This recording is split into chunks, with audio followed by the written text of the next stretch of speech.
Hello and welcome, I'm Arumba. Thank you for joining me. We're on the very first episode of a brand new series with a brand new patch. Very excited about this. CK2 version 2.0 was just released today on November the 18th, 2013. We're on checksum number WGPN number? Letter. It's letters. Those are letters, aren't they? And they've just added a whole bunch of new stuff. I have not picked up the Hymns of Abraham. I'm not sure exactly what DLC that is. Probably just some music, but let's give it a go, shall we? So, a whole bunch of stuff is new, like Ironman Mode. When playing in Ironman Mode, you cannot manually save the game. You can only get Steam achievements in Ironman Mode. Let's enable it, because I do that anyway. I don't like to cheat. Wow, this game feels like it's running even better than normal. So exciting. Normally there's like a little bit of lag when you move around on the screen for some reason, but there doesn't seem to be. You have a random character button. We can talk about some of the changes to the game before we start. They've basically overhauled the way that the papacy works. You have a college of cardinals. The Pope is no longer going to be a 22-year-old imbecile who is wrathful and lustful and just nasty. He's going to be an old Italian man, and you can actually get your bishops elected to the Pope. There's playable Jewish characters. You can take loans, hundreds of new events, and my favorite button, favorite thing, the random character button. So what I'm going to do, I have no idea who I'm going to play. One of the questions I always have to ask myself is what to play, who to play. I'm just going to play the first Catholic ruler that we get, because I do want to experience the papacy in this playthrough, and I don't want to have to decide, so let's just try it out. Random character. That's a Norse character. Bohemian Slavic, nope. Greek Orthodox, nope. Berber Sunni, nope. Bulgarian Orthodox, nope. Turkish Sunni, nope. Norse, Bedouin.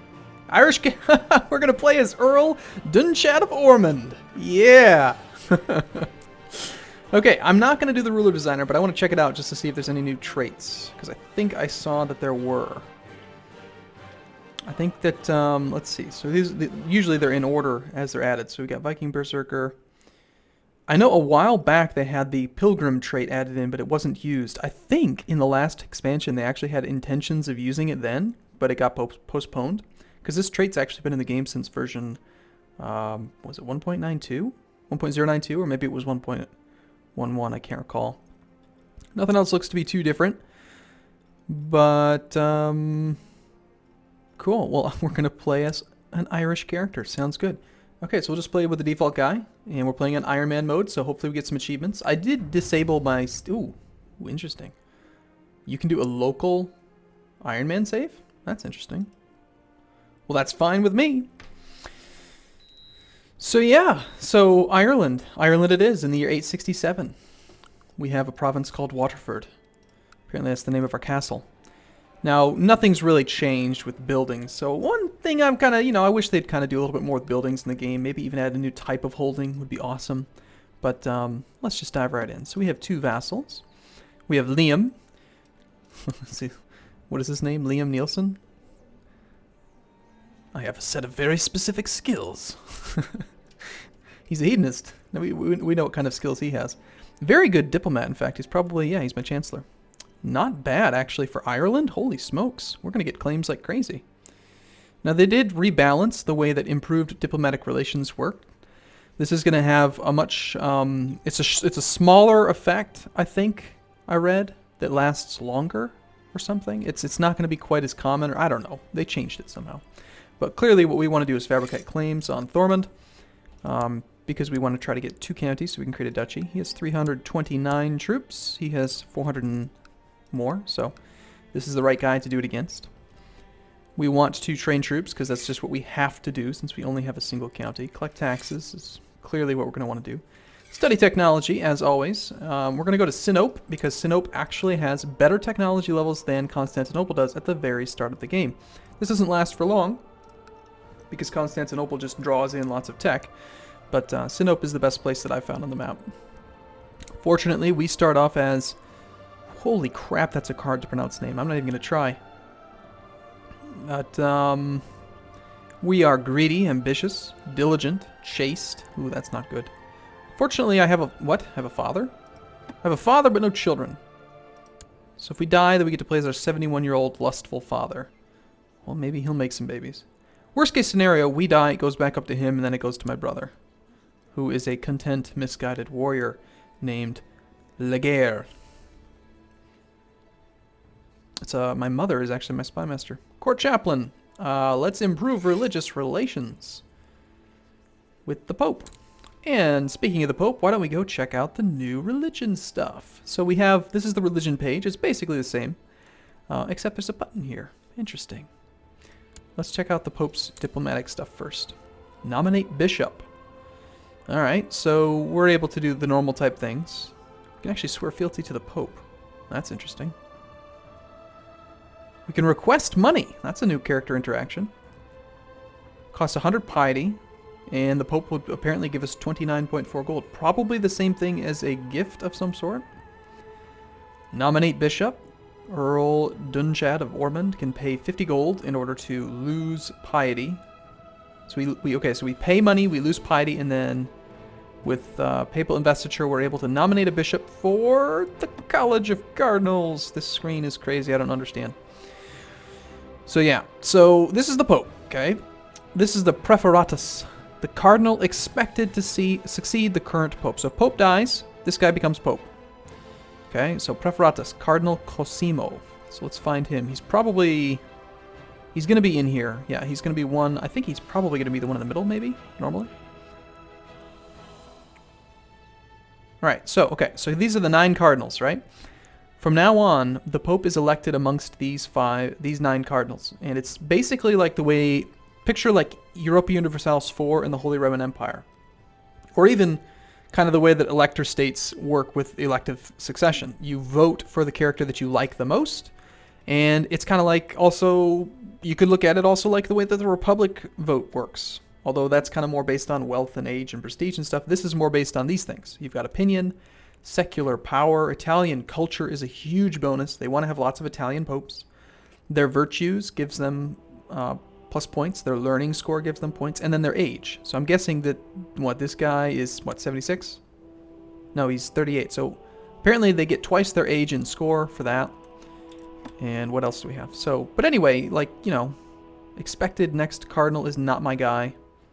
My best candidate is apparently my court chaplain. So as it works, so the Preferatus takes over the spot of the Pope, and then when that guy, then the next cardinal goes up. Now, if the cardinals die before the Pope, then of course the next person comes in too. Campaign fund, kind of like that. We can just pay, we can bribe our way into having the Pope, and we want to have the Pope on our side because as we've learned in the developer diaries, the Pope will grant us powerful boons and stuff. So okay, well let's play though. So let's go ahead and get married. Clearly, we're going to need to get a lustful woman, ideally, because we have a problem with fertility. Either lustful... There we go. Gray Eminence and lustful. That sounds great. No, she's not fancy. It'd be nice to get... ooh, we got a pet there. She's 2, though. But it'd be nice to, marry into the Holy Roman Empire. But come on, let's be realistic. We're a single county count in Ireland in the year 867. But we'll take this fat, lustful woman. She'll squeeze out a baby or 2. That's the plan. We'll also get a little bit of prestige from it. We took the ambition to get married, so we should get some good stuff. And let's go. We're ready to go. So, yeah, there's a whole bunch of Jews and all kinds of cool stuff. Look at oh my gosh, gotta look at the events now. I can't even let the game run. So these are all familiar, right? Invite holy man to court, invite noble to court, present debutante, hold a feast. These things are good. Go on a pilgrimage. Some faithful Christians choose to make a great pilgrimage at some point in their lives. The devout pilgrim is prepared to travel long distances in order to visit the holiest places of the faith. The conditions. We have to be at peace. We cannot currently be commanding troops. We have to not have any of our titles occupied. We're not allowed to be a prisoner. In this case, it would cost me just 2.9 gold. Or actually, that's just a requirement. It might cost... Nope, it does cost that same amount. We need to be at least 16 and healthy enough to travel, so you can't have any injuries. So, yeah, let's do that. I shall go on a pilgrimage to seek God's grace at one of the holy places of Christianity. I will start making travel plans. Gain piety. So it basically reminds us, it's very similar to the Hajj to Mecca if you're playing as a Muslim. Borrow 300 gold from Jewish merchants and moneylenders living in the realm. With the interest agreed upon, I will owe them 350 gold to be paid back at my convenience. At my convenience, also known as never.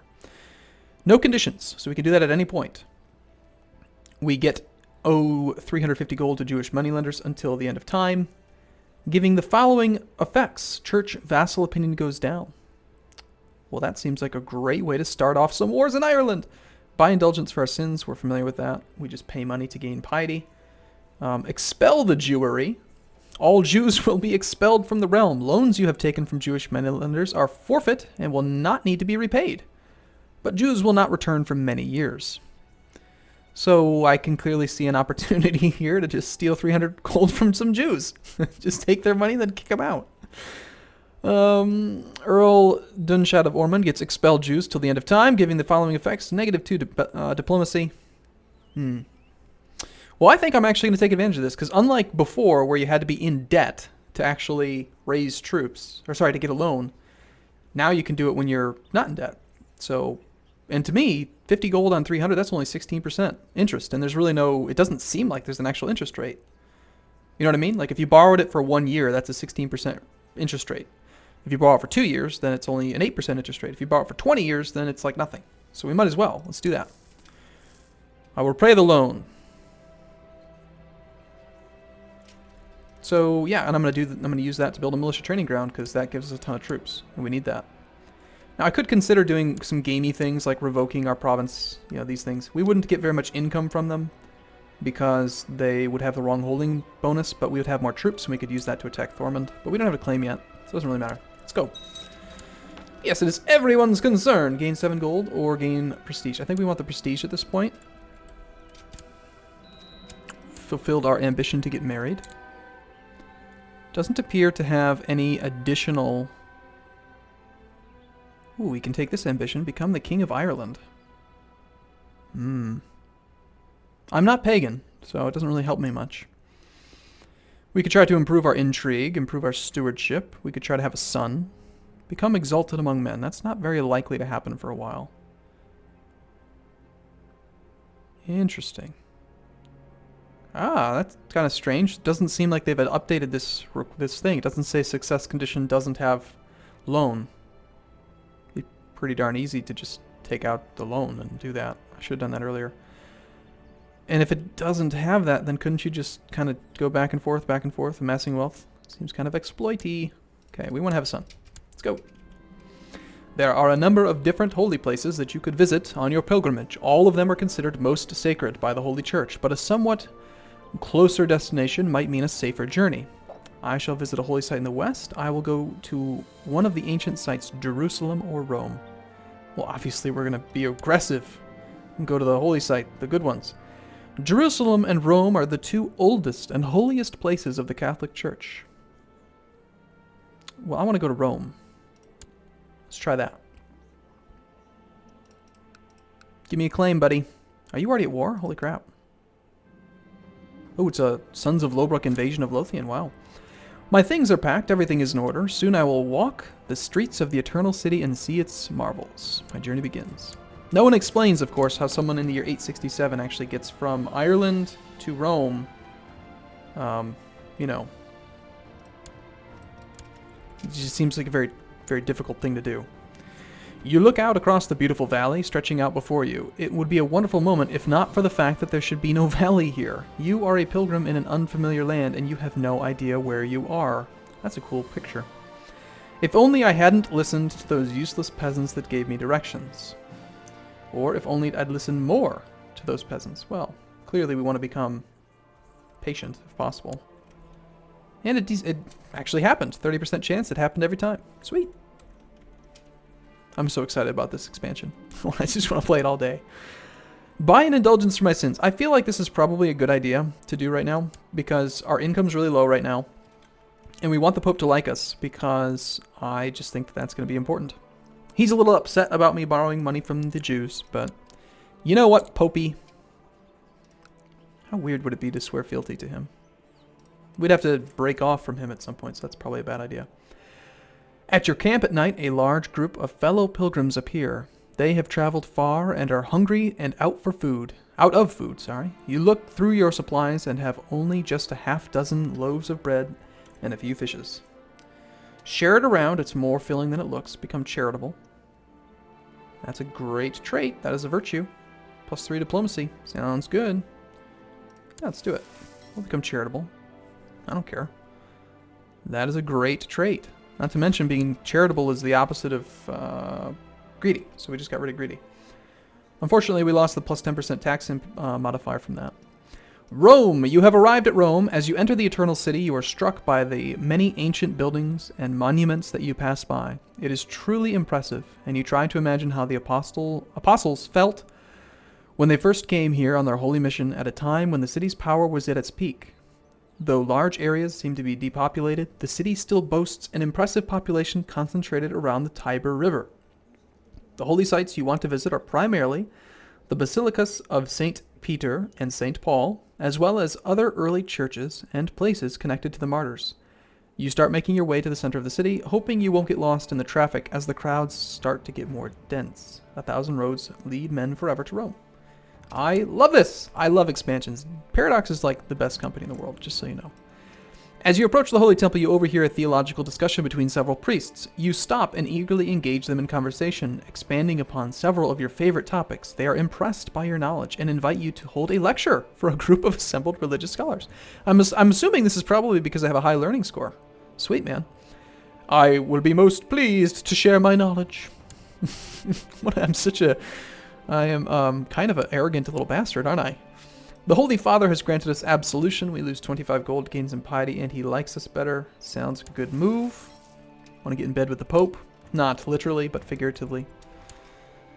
Umayyads and Idrisids are very strong, as always. It doesn't look like the map's really changed much. You have finally returned from your pilgrimage. It was a rewarding and interesting journey, and you'd do it all again if you could. Still, it's good to be back home. Gain 30 more piety, and we gain the trait Pilgrim. Monthly piety plus 10. Plus 0.1, excuse me. So, yeah, the Regency's over, which is good. Let's take a look at some of the map modes just to see if anything has changed. We do have one county that jumps out as Jewish over here. This is the County of Atil. Apparently the religion here is Jewish. He is Jewish as well.